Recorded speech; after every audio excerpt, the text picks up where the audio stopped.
Et salut à toi, j'espère que tu vas bien. Petit bilan, petite vidéo rapide pour voilà, te montrer un petit peu ce qu'il en est pour ce mois de mars. Donc on est la mi-mars, hein. Ça fait à peu près 2 mois et demi que j'ai lancé l'activité sur cette chaîne YouTube où je te montrerai les résultats en temps réel au fur et à mesure que voilà, les trades se font.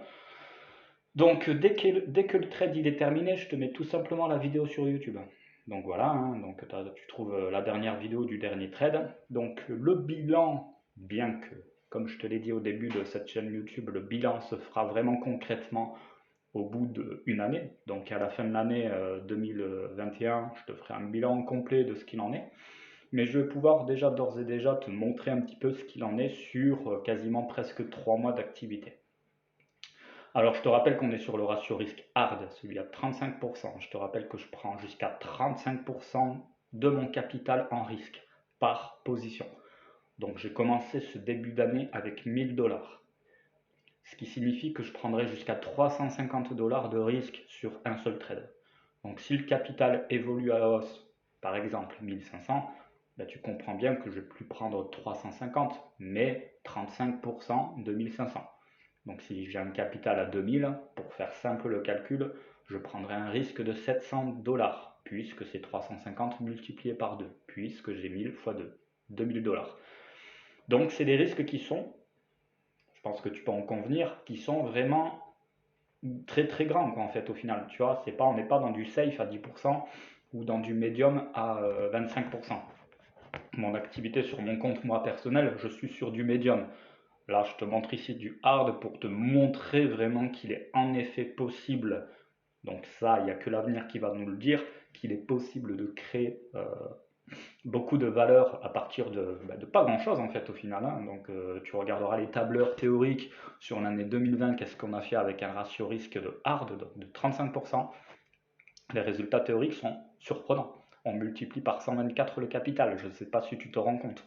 Donc là, avec ce capital de 1000 dollars, ben, je vais prendre un certain, voilà, des risques, hein, des gros risques, pour te montrer que en effet, si ça se passe mal, le capital il va bien chuter. Mais par contre, si on rencontre des accidents positifs de richesse, et bien là, par contre, on peut se retrouver vraiment dans les hauteurs. Donc c'est ce qu'on va voir cette année. Le bilan actuel de ces 2 mois et demi d'activité n'est actuellement pas positif. Donc je vais te le montrer dans les prochaines images qui vont suivre. Donc voilà, comme tu peux le constater sur ce graphique-là, hein, donc c'est le graphique TradingView, tu as comme d'habitude tout dans la description. Voilà, donc nous on a commencé ici, voilà, 2021, donc il n'y a pas eu de trade sur toute la partie ici. Notre premier trade a commencé ici. Donc trade 0, on est à 1000 dollars. Trade numéro 1, on a fait une perte. On est tout simplement, donc la ligne rouge, désolé, hein, c'est un petit peu pixelé, hein, mais c'est une capture d'écran.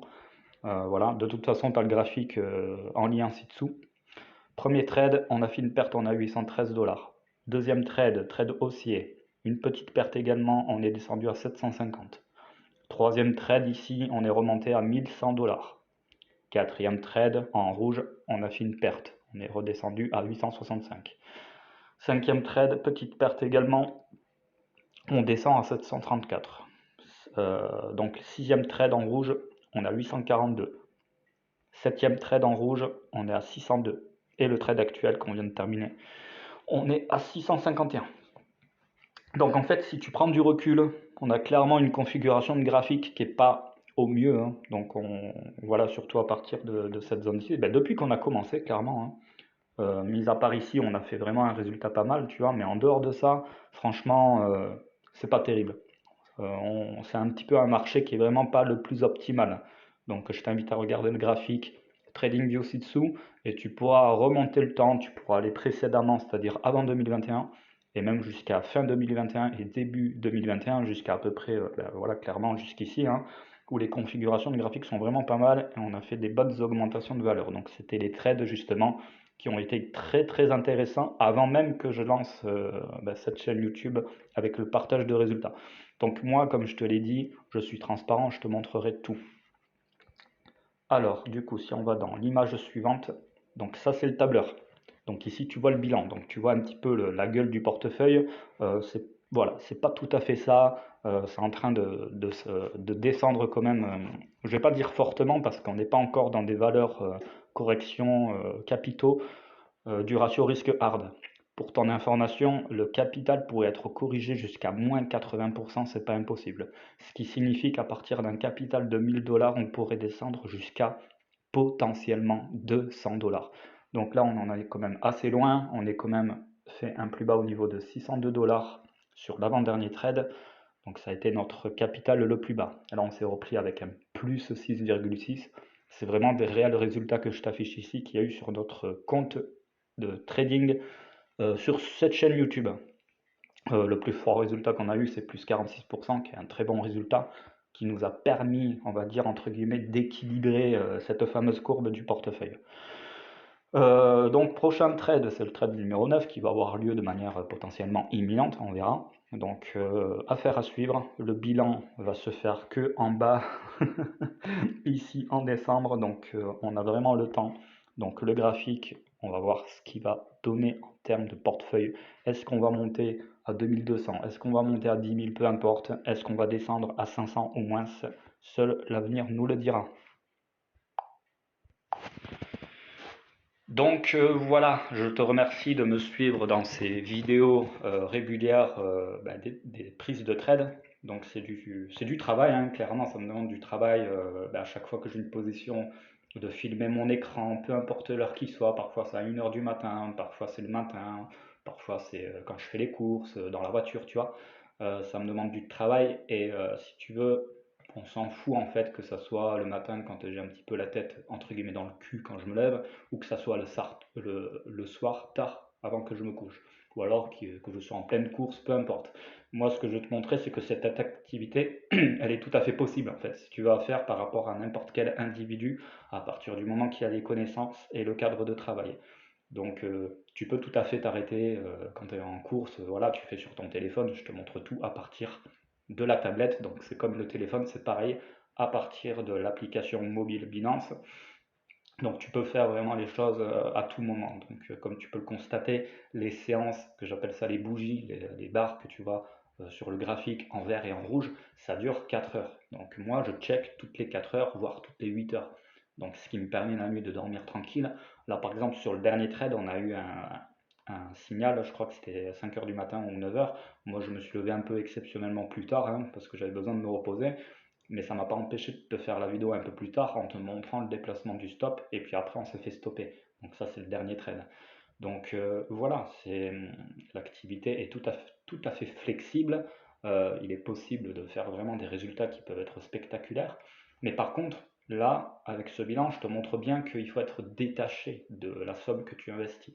Il faut mettre de l'argent qui n'est pas important pour toi. Il faut que ça soit même à la rigueur de l'argent qui est potentiellement perdu. Il faut même limite que tu te dises, allez, c'est perdu, comme ça, au moins le détachement il est là. Par contre, si on rencontre un accident positif de richesse sur un prochain trade, que ce soit un accident à la hausse, hein, avec des belles augmentations de valeur de cet Ethereum, qui a déjà bien augmenté ces derniers temps, mais on pourrait également connaître un crash, hein, donc comme l'année dernière pendant la période du début du Covid, où on a pris un trade en ratio risque hard à plus 86%. Donc si là, admettons, à partir de maintenant, on prendrait un trade de ce type-là, on serait presque en train de multiplier le capital par 2, donc on est quasiment, allez, on va dire à 650. 650 multiplié par 2, ça fait qu'on monte à 1300. Donc du coup, on est déjà sur un bilan provisoire de 30% depuis notre démarrage. Donc c'est vrai qu'avec les trades comme ça, c'est pas le plus gros trade qu'on peut avoir, hein. On a déjà fait beaucoup plus que ça sur les historiques. Mais c'est un bon trade et on peut carrément équilibrer, voire même faire de la plus-value sur notre portefeuille. Et tu l'as bien constaté précédemment quand je t'ai montré le tableur, on a eu un trade à 46% qui nous a bien équilibré. Mais on aurait tout simplement pu ne pas l'avoir. Et donc dans ce cas-là, on aurait été quand même proche d'une correction capitale. Bon, on aurait été peut-être à 400 ou peut-être un peu moins, si tu vois, on aurait été peut-être à 300 dollars sur les 1000. Donc ça fait une correction beaucoup plus puissante à 70%. Mais il faut partir du principe qu'on ne connaît pas l'avenir, que le marché il peut tout faire, que tout est possible. Moi de mon côté, j'ai le plan, j'ai le cadre, je le suis à la lettre. Si tu pars du principe que le capital n'est pas important pour toi et que tu pars du principe qu'il peut être potentiellement perdu, eh bien, tu as le détachement. Et comme tu peux le constater, mathématiquement parlant, même si tu es dans un ratio risque puissant, donc 35%, si tu fais un tableau, admettons, à partir de 1000 $ et que tu descends 35% à chaque fois la somme, bon, oui, le capital il va chuter drôlement, hein, même de manière très puissante, mais il tombera jamais à zéro. Parce que tout simplement, même si tu te retrouves à 200 $, bah, tu prendras 35% de 200 $. Donc ça va te le refaire tomber à, je sais pas, 140, je crois, tu vois, et ainsi de suite. Enfin, non, c'est pas 140, enfin bon, peu importe, hein. Il va descendre à 140 et tu prendras 35% de 140 pour encore le prochain qui baissera.